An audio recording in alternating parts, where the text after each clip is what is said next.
यदि हम सब के भाग्य में विधाता ने 4 वस्तुएं नहीं भी लिखी हैं, तो महादेव इतने कृपालु हैं, इतने दयालु हैं कि विधाता ब्रह्मा ने जो 4 वस्तुएं हमारे भाग्य में नहीं भी लिखी, उनको देने में भी सामर्थ्यवान है। सबसे पहले आयु।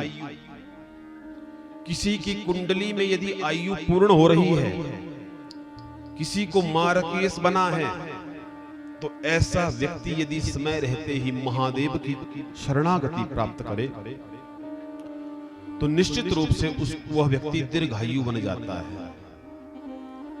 दूसरी वस्तु है संतान। किसी को संतान सुख यदि नहीं मिल रहा है, पुत्र प्राप्ति या संतान प्राप्ति नहीं हो रही है, ऐसे व्यक्ति को एक बार महादेव की शरणागति अवश्य लेनी चाहिए, क्योंकि वही महादेव संतान के दाता है। बारंबार प्रयास करने पर, बड़े बड़े यज्ञ करने पर भी यदि वो संतान नहीं हो रही है, एक बार सच्चे मन से महादेव की शरणागति लीजिए। यदि विधाता ने भी आपके भाग्य में संतान नहीं लिखी है, तो महादेव की कृपा से विधाता के न लिखने पर भी वो संतान आपको मिल सकती है। और तीसरा, धन संपत्ति।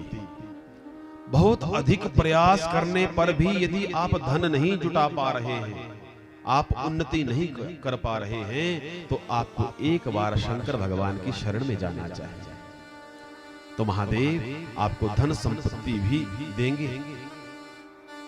और चौथी बात, बोले किसी के पास विद्या का अभाव है, किसी का बालक बहुत मूढ़ है, पढ़ता नहीं है, तो उस व्यक्ति को चाहिए कि अपने बालक से भगवान शिव की पूजा करवावे महाराज, क्योंकि वह शिव विद्या के दाता भी है, ऑर्डर दानी है महाराज, बड़े से बड़ी वस्तु दान कर देते हैं। और सबसे विशेष बात, हमारे महादेव आशुतोष हैं। आशुतोष का अर्थ होता है आशु तुष्यति, जो अति शीघ्र प्रसन्न हो जाते हैं। ऐसे दयालु महादेव हैं महाराज, थोड़ी सी पूजा में ही प्रसन्न हो जाएंगे।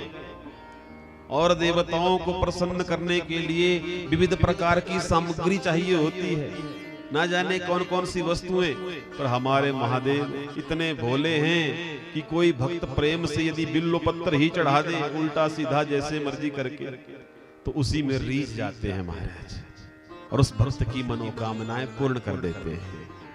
बोलो हर हर महादेव। और ये 4 वस्तुएं मैंने आपको बतलाई, इनका प्रमाण शिव महापुराण में हमें मिलता है कि भाग्य में ये वस्तुएं नहीं भी थी, लेकिन शिव कृपा से प्राप्त हुई।